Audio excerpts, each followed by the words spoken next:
Welcome to episode 59 of Military Veterans Podcast, where we talk to veterans to learn about their stories and experiences. And today we're joined by Alex Krol. Hey, Alex. Hi, Gav. How you doing? I'm good, thank you. Nice. I got your surname correct, didn't I? Yeah. Well done. Thank you very much. Well, thank you so much for inviting me up to your home and setting up. It's a magnificent building that is here. So I love your home. Cheers, thank you. Chuffed. But because it's so magnificent, there's it's like an echo in here, but it will be fine. Good. It's because it's awesome. It really is. It is spacious. It's very spacious, Yeah, very spacious. Cheers. Brilliant. Well, we're going to dive into your episode shortly, but we've got those 4 questions to start with. Okay. And a summary about what we're going to go into. Now, I'll give you those one at a time. So let's start off with the first one. When did you join? So I signed up on the 13th of December 2001. 2001, nice. Yeah. And then what service and branch did you join? So I was a Royal Marine Reserve, and the branch I chose eventually was coxswain, which is drive the boats. Oh, nice. Interesting. And then how long did you serve for in total? So in total, 4.5 years, and then life took a different change of direction. Yeah, and we'll definitely hear about that during your episode. And lastly, what was the rank you got to? Just a mere Marine, which was fine. I liked it. Yeah, you say mere Marine, but yeah. Marines are freaking hardcore. Steely-eyed warriors, aren't they? Exactly. So yeah, I'm happy. That is a great rank. All right then, Alex. Let's rewind the clock. Where were you born, and where did you grow up? So I was born up here in Liverpool, and I was one of 3 brothers. I was the youngest. So my dad, he was a builder, and my mum was basically a house mum who had every job under the sun. But it was very much a normal childhood. Nothing out the ordinary.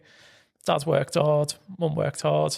Brothers, they beat me up and treat me like a punch bag. But no, it was a nice, loving family. You know, it was That's all good. And I know we spoke about this before we recorded. But being this part of the country, are you red or blue? What's that? I knew you were going to ask me, but it sounds weird, but I'm into tennis. I did say to you, you always follow what your dad does, and you know what, my dad wasn't really into football, but if it solves a lot of arguments, I just tell everyone I'm a red. Yeah. Fantastic. Well, by the time your episode comes out, hopefully they've won the league and City haven't anyway. Would be nice, won't it? Yeah. Okay. So you'd be brought up. Sounds like you had a decent bringing up. But did you kind of like excel in anything? Was you like an academia person or sports or? No. So I think nowadays they kind of call it ADHD, but I think back then you were just hyperactive, a little bit naughty, a little bit stray. And I think that was me really. You know, we didn't really have a military family. And, you know, I got to being a teenager, and I didn't really have that much direction in life. And I do remember joining the Air Cadets, and I think it was a good thing for me. I think it sorted me out. It put my energy into the right sources, and so yeah, that was a good start off for me. Yeah. Did you do anything that stood out for you whilst you were an Air Cadet? Yeah, I enjoyed it. You know, again, I wasn't one of those cadets that were going to go far. Wasn't going to go up the ranks and stuff like that. But I enjoyed what I did, and I think it set me up for whatever I was going to do in the future. Because as an Army Cadet instructor, I just see the Air Cadets playing on video games. I mean, maybe it's different back in the day, but I think Flight Simulator. I think when I was in, we just cleaned everything with the hope of going flying one day. And the flying trips were few and far between, but I just remember cleaning lots of stuff. Yeah. Nice. And so you went down the route of joining the military. But before you went down that route, did you have inspiration from family or anybody that was in? Yes, my brother Peter, he was quite focused, and I looked up to him quite a bit. So he was always going to be a pilot in the RAF, and even when he made it as a pilot, he made it as a fast jet pilot. Oh, nice. So he is like the cream of the crop. So when I was growing up, he was, kind of the guy that I looked up to, and then I always knew I wasn't going to be clever enough to go down that route. And in school, I didn't really excel, and I struggled to get through. And you go and see the careers advisor, and they're a bit useless. And, so in the end, I stayed in the school system, and I ended up doing sports studies, and I enjoyed it. But like I said, academically, I just didn't feel I was that way inclined, unfortunately. What was your stepping stone into the military then? Did you leave the educational side of things and do something else? Or like, what's that look like? Yeah, so I finally had this idea to become a fireman. I think I saw what firemen were doing. It's like, right, that's going to be me. And I went to the local fire station, and I started speaking to these firemen. And they took me out, they thrashed me on the yard, and then we came in, we had a cup of tea, and I was just speaking to them. And one of them mentioned, he said, this weekend, he said, I'll be working with the Marines. I said, oh, right, you're like helping them out. He said, well, no, I'm a reservist, and that's my job at the weekend. I was like, right, okay. So it was like, so you get to go away, put the green stuff on, earn a bit of money. And he said, give it a go, maybe give it a go for fitness for the fire brigade. So that was my transition in. I applied, went in, and on day one, week one, I was in a troop of 59, and I was one of 59, and I just thought, there's no way I'm going to be here in 18 months' time, but I was. Nice. And so for anybody that's listening that's maybe contemplating the reserves, is it the same process as joining the regular as such? You go to a careers office? Is that how? So the careers office is the local unit, and you go along. Okay. But you'll do the same processes. You will do an application form. You'll have an interview. You'll do the same minimum standard tests. Yeah. Physical tests, and then once you're in, then the training is 18 months. Instead of 32 weeks. Okay. So whereas during the regulars, day in, day out, and you're there and you're in the factory and you just keep going. But in the reserves, it's every other weekend. Yeah. But during the week, you've got turn two, and you've got parade nights, and then you've got fizz nights. And so it is full on. Yeah. It's not a walk in the park. No, not at all. So, you sign up and you get ready for it. Was you kind of like really looking forward to it? Is this the part where you were like the bug bit you or whatever? Yeah. So, on day one, week one, I'm standing there, and I'm one of 59 blokes on parade, and you got the troopy and the sergeant. He comes up, he goes, "Right, fellas." And if they ever say that, you know something's coming. And he's like, just to let you know, in 18 months' time, I'm looking at less than 10 of yous to be standing here with a lid. Wow. I was like, wow. And he said, look around, and he said, try and establish who you think is going to be there towards the end. And at this point, I honestly thought, that's not me, But I met two mates who I thought, could make it towards the end. So I stuck with them and, made friends. And we, turned up for extra fizz nights and stuff like that. And then 18 months later, I was one of 9 who passed out in the original troop, and I was made up. Yeah, nice. I just stuck with it, and towards the end, I did deserve to be there. Yeah, and you know what, I would say potentially that being a reserve, and the parade nights through the week, and then having to do it the weekend or every other weekend, that's harder. Because when you're regular, and I've only gone off army, but when you're regular, you're in the mix all the time. Yeah. You wake up, you do it. You wake up, you do it. You're doing it every single day. Whereas you've got to keep motivation. Well, there's always an option out. You're right. Yeah. So you go home, And then yeah. So we would turn to Friday, and get ready for the weekend and go and get thrashed. And, being in this country, the elements are quite often always against you. But you turn up, and I remember one lad, and we're getting ready for the weekend. He's packing his bag and he's getting all the stuff. And he's just looking up at his going out rig. And he's like, I'm not doing it. He said, I'm off into town. And he put stuff on and he just went, and we all went on this weekend, but he just went on the lash. And funny enough, he didn't pass out. He didn't pass out, yeah. No. So there's always that in the back of your mind. You can always pull an injury. You can say whatever you like to get off. But fundamentally, I got taught, in order to make it, you just need to turn to, put maximum effort in, and just keep turning up. Yeah. And that's what you've got to do. But I mean, hats off to you.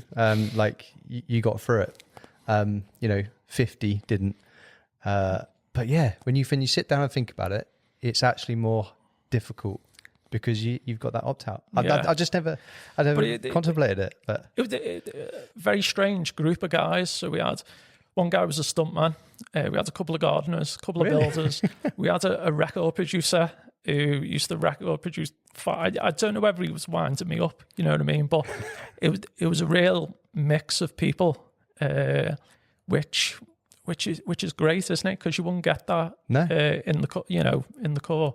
Yeah. So to have these people who are specialised in, quite a number of things, it's good to fill in. It's crazy, man. So out of all those weekends and stuff you did, is there a standout training moment or a standout weekend that, I don't know, either blew you away or scared you too much, or I don't know? Yeah, so you asked me this before coming on, and the one thing that came up or stood out was this guy, Corporal Slunker. And he pops up in my story quite a few times, but there was one occasion, and we were in phase 2 of training. So you got phase 1, which is, they teach you how to look after yourself and, just be a basic soldier. But phase 2 is all the sneaky peeky commando stuff, and you're getting ready for the commando tests and stuff like that. But remember, we turned to one night, and we'd just been away the weekend before. So everyone's all a bit goosed and a bit thrashed, and you got to service your kit and stuff like that. So we turned up on the Tuesday night, and there was just 2 of us. And there should have been at least 10 to 12. So it's just me and another guy, Mick, and Slunker's like, right, fellas. I was like, oh, what's going on here? And he's like, you two are getting it. He said, hopefully we'll be friends one day, but until then, you're just going to have to dig deep, and you're in for it. So it was a whole hour of fireman's carries, and it's part of the bottom field pass out. And just remember, it was just the hardest, longest, arduous training session that we had, and he really did thrash us, you know what I mean? I think if you get a thrashing of a PTI instructor, I think they've done courses in health and safety and stuff like that, but your training team, they will just go for it. I remember it was just the hardest hour session that we've ever done, and he just kept on upping the ante. So, can we fireman's carries, twice as much as what we need? Can we carry, those big CrossFit tires that they flip? Can you pull one of them as you're doing your fireman's carries? So we did a whole hour, and it was excruciating. Wow. But come the day of the race, the bottom field pass out, I just thought, I'm going to nail this. I am going to absolutely smash this.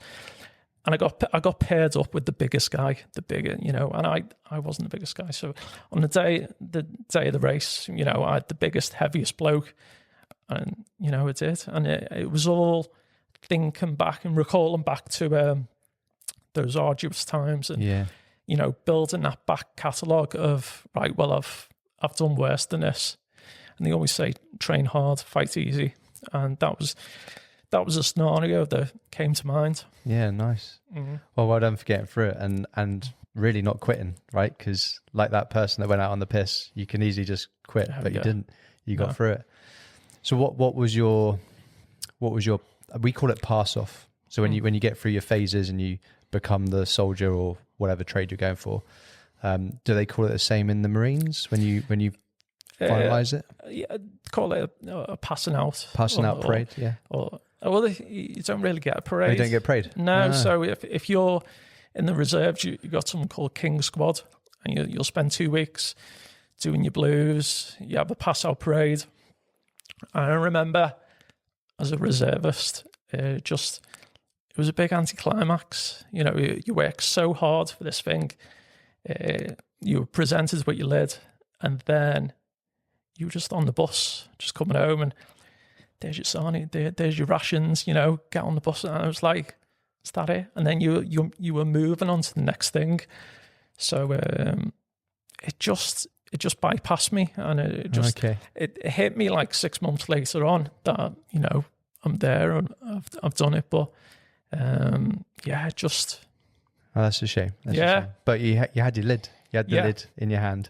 Yeah, and it does become quite obsessive, you know. Does it? Yeah, it becomes all encompassing. I think because you start to understand what it means to you, and it's not a walk in the park. It's not easy, and then you just want to stay fit. You want to stay healthy. You want to get through, and you get in. You're like, next one. We'll get some advice from you later on. But right now, could you give any advice for people that are maybe thinking of going through the Marines training?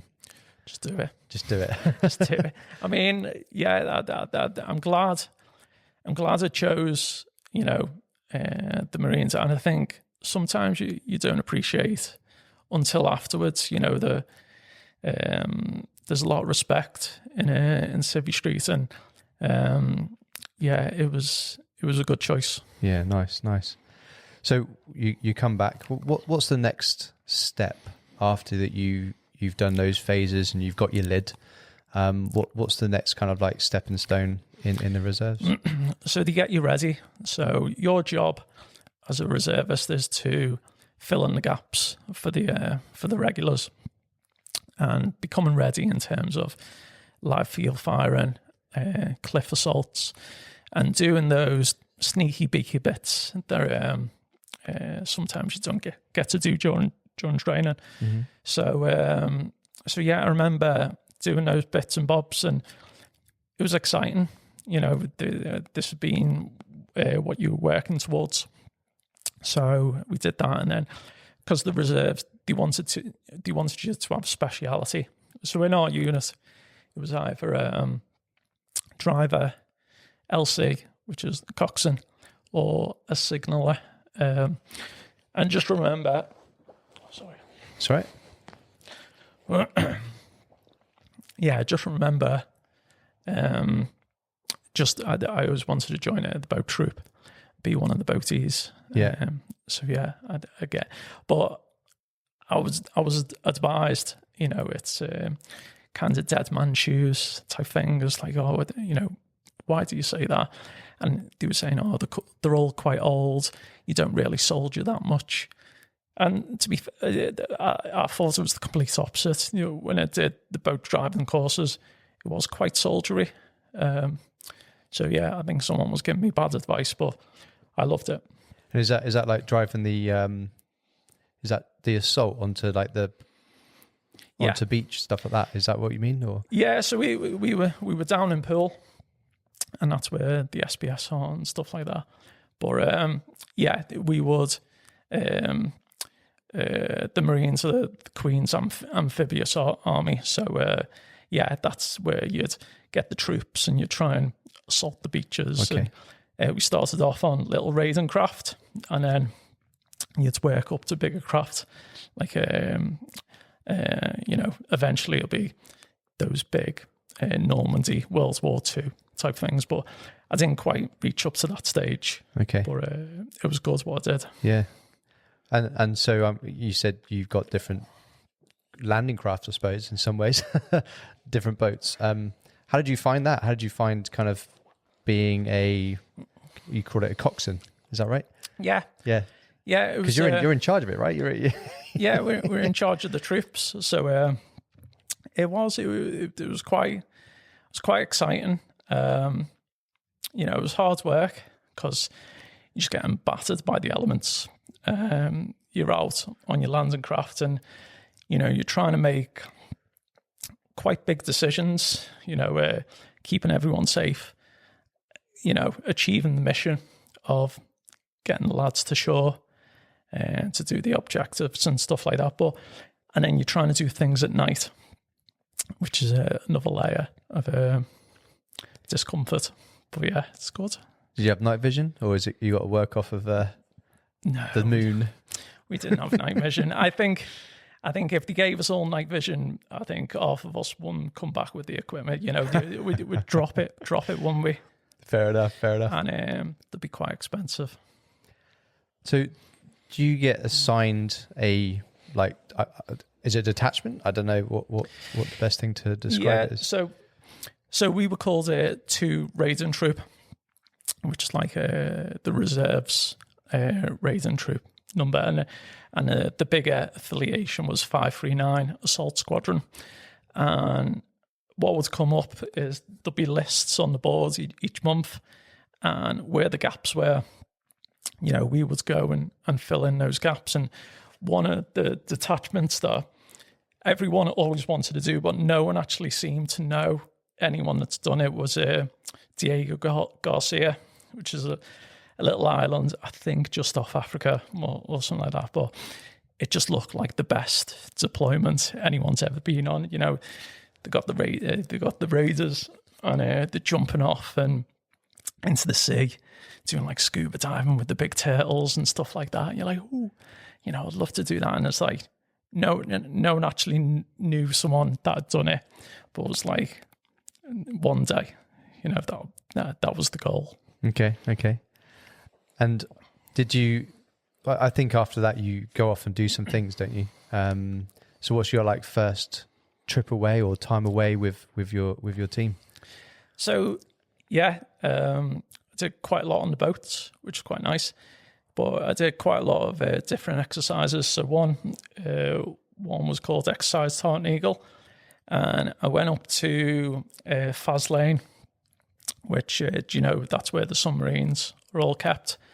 And as you go up there, there's you got Greenpeace on the right hand side of the base, and big signs saying no more nukes and stuff like that. And you're like, wow. And then you go in, and then our job was to go away to the States and work with the US Marines, which was awesome because you go over there and they've got all, every bit of kit and assets and you're allowed to use it, and you use it in droves, So it's great. We went over there, and again, this Sergeant Slunker, this time he crops up again, and so we turn up, and he's going, "Oh, you bunch of rubber daggers, you're rubbish." So the rubber daggers is basically reservist, and just basically I got loads of shit and a load of grief, and I think I realised then that you've got to earn your respect of these people, because they think that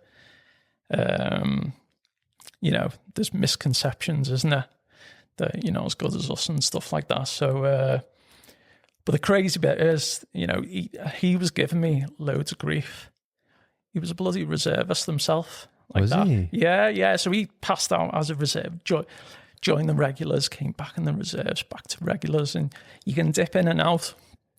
It was just quite amusing that he gave me loads of grief. And 2 weeks later, went out and approved myself to the guys that I was working with, and I genuinely felt like I was on par with them in the end. And then you got home, and then I would go back to my unit, and then those guys, because of the job that they were doing up there, they would go and stag for like 6 weeks and go and defend the nuclear deterrence that we've got.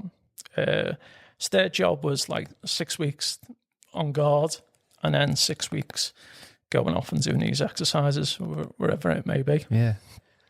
Your time with the US Marines, can you share a story or something that sticks to you in your mind with them lot? Yeah, so you get there and like, what age am I now? So 23, 24. Yeah. And you get partners with one of your counterparts and he's like a sergeant and he's like, hey man, you're just a Marine. I said, yeah, I am, because, you've got to serve your time. I was like, how are you, a sergeant? Well, we get promoted quite early over here. I was like, no way. I was like, this isn't right. So, but they were great. But I would say like the Marines are the thinking man soldier. You know what I mean? I think these guys, the ones we were working with, they would just do anything. If you told me what to do, I'll go and do it. But I think, it was there was a difference. Did you use any cool kit that you're like, this is bloody cool? Yeah. So they had what we were doing was close quarter battle drills, and we're using the M16s, and like these are boss, our SA-80s, the rubbish, aren't they? So we're using the M16s, and then they had the helicopters, and the helicopters, bringing us in over the killing houses, fast roping in. Would you do that? Oh, yeah, sweet. and it was just, this is boss, this way like that, and it's like, this would never happen back home. Was you on Are they Black Hawks, or do you remember what? I think they were Black Hawks. Something like that, Yeah. I don't know what the Marines used actually. Something like that. It's the Merlins now, but there was even towards the end of the exercise, they even did. Have you seen the helicopters where you have the rope and then you got 4 blokes just attached to the rope, and as the helicopter takes off, we're just all attached to the bottom of the helicopter. I still don't fully understand the point of it.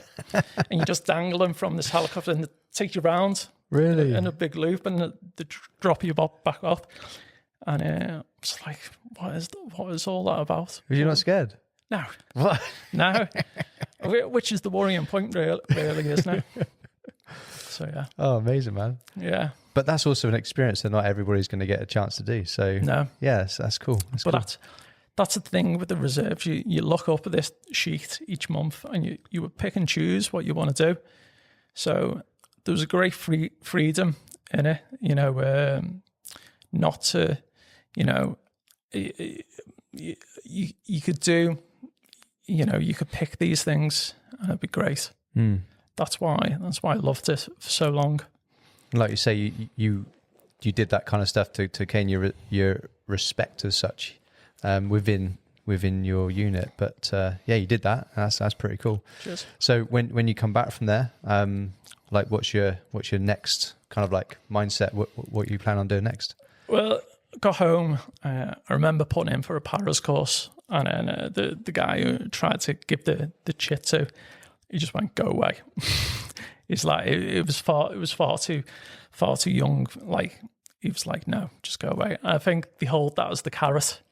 So just a question on that. So you can you can try and get your wings whilst a Marine. Yeah. Wow. Okay. I didn't know. Yeah. Okay. Go and do a couple of weeks, jump around to planes and get your wings. All right. And yeah. So yeah, go on. So that I think that was the carrot that they always held back from you, because everyone wants to do it, don't they? So they would try and steer you to what, the agenda, if they needed blokes to go into, I don't know, some type of crummy job that you don't really want to do. They'll try and steer you towards that with the, we'll let you do this at a further point. So, yeah. And what's your next thing? What do you head off to next? So we did that. So the next one after that was the jungle. Mm-hmm. So exercise, Spice Trail or wherever. And we went out to Brunei. And I just loved it. I loved the environment instead of being cold, wet, Over here, it was warm and wet.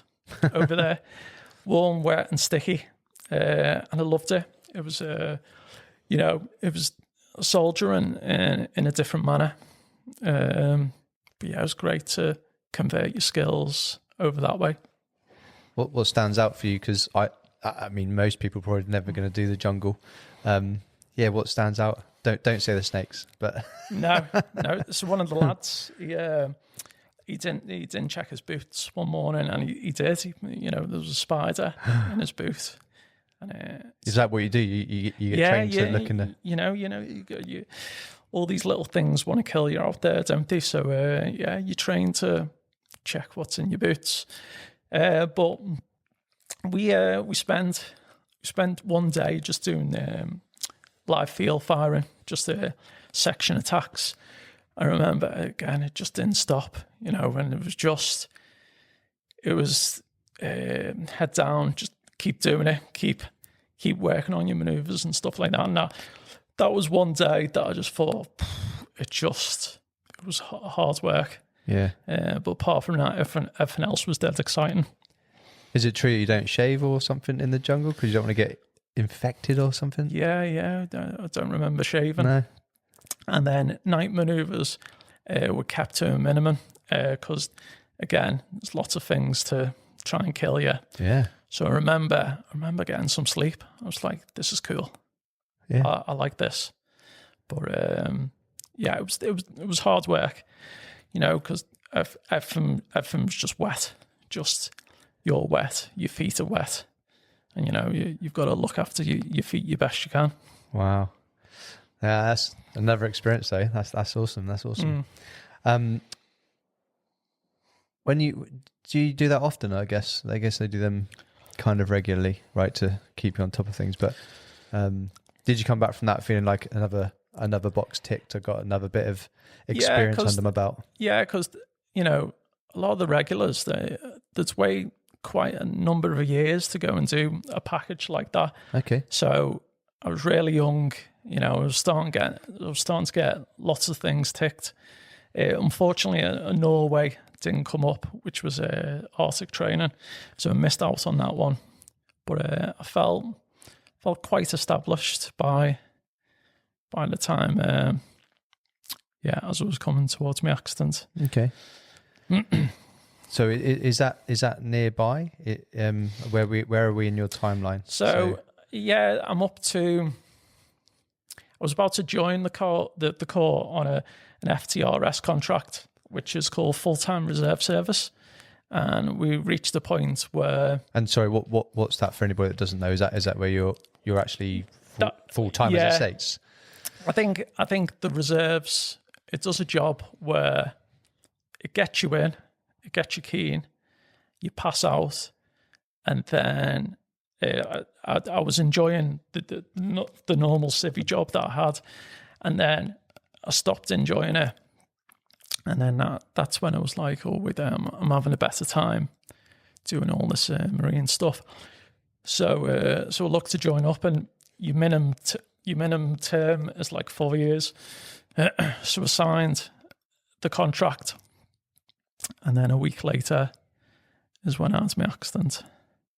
Okay. And it was gutted. You happy to share the accident, or? Of course. Yeah. Of course. Yeah. So me and our Peter the pilot, we were meant to be kite surfing out in Anglesey. And the weather, the being the way there was, the kite surfing wasn't going to happen. So Pete was buying a motorbike at the time. And it was the biggest, fastest, most ridiculous bike you've ever seen. And this bike was a beast. So I had a bike license, but I wasn't a big, mad, fast bike. I was quite cautious, quite defensive. So Pete went on it first. And he's really testing this bike out, really giving it some. Then we got halfway round, and it was my turn to have a go. So I jumped on. Pete's behind me, I'm in front. And we turn this corner, and the traffic, it's like a country road. I mean, traffic's parked for about 2 miles long. It's long, and we're just sitting there and we're just waiting. We're waiting. Pete gives me a little nudge with his knees, as if to say, go on, you'll be all right. So we got to the front of that queue. And just as I got to the front, the car in the front was impatient and it turned.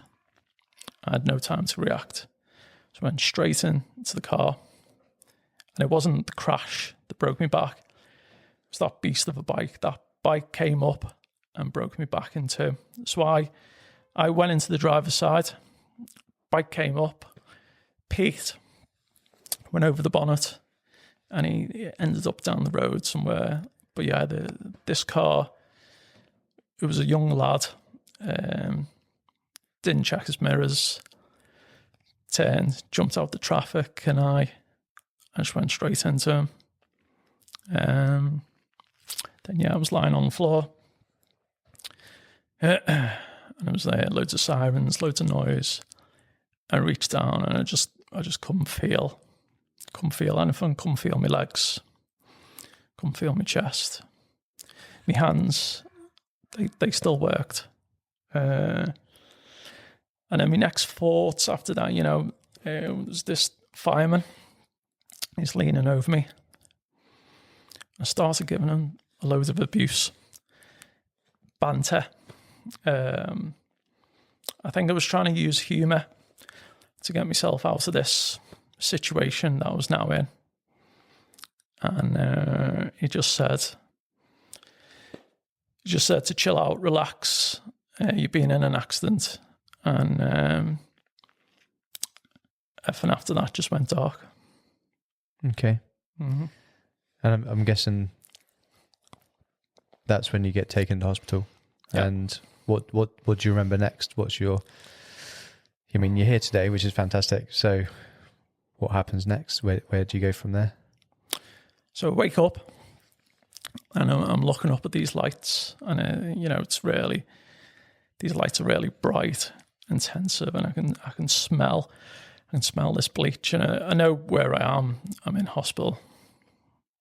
I don't know how I got there. And the next minute, and the doctor's walking towards me. And I just look to the side of me and I'm connected up to this drip. I didn't know, but it was morphine. And this drip's got, a little buzzer type thing. And I didn't realise, but self-operated. If ever the pain was starting to kick in, I could press it and this morphine went in. And it would just numb me completely.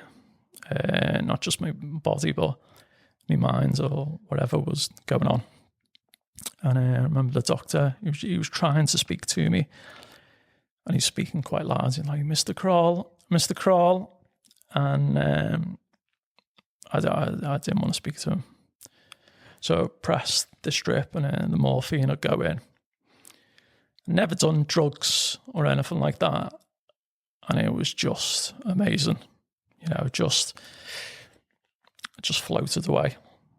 And then every time he kept coming back round and he kept walking towards me. And I know what he's doing. He's trying to deliver some bad news. So just kept on pressing this strip. Just kept going off. And came back round again. And by this time, my mum and dad are at the end of my bed. And this strip, kept pressing and pressing and pressing. And it'd run out. And it dawned on me very quickly that, I was 22 years old. I was no longer in the Marines. And I was about to spend the rest of my life in a wheelchair. Yeah. Mm. So I'm guessing you do get that news in the end. Yeah. I think I knew. Yeah. And they showed me the X-ray, and he said, some spines are incomplete, but he said that the way you've broken your back, he said, there's no way your spinal column is connected in any way. Okay. And your spine's not going to grow back. you break your spine, and within the first couple of hours, the body sends enzymes to kill off the nerve endings to, a bit of self-preservation. So yeah, I'm T4 complete, which means at the line of my nipples, anything below there, I can't feel, I can't move. I get spasms, which is just me muscles trying to, just trying to circulate. But that's it. Just, it is what it is, and it's been that way since the beginning. Mm. What's yours? I want to ask the right words here. Sorry, ask with the right words. What's your steps? And again, apologies for that, but it's okay. I want to ask if anybody else potentially might be listening to this that maybe they've gone through something similar. You've come out the other side. You're in this amazing home. You've got a great family. So you've gone from there to here. What's the initial next moments in life to get out of the maybe the dark times? So yeah, it was hard, but I was 22, and I felt it was too young not to give it a chance. And so I had a good support network around me in terms of the lads, from the Marines. Jane, she was always there. And I felt, I was never destined for this version of me, but I'm going to give it the best chance I can. And I just found that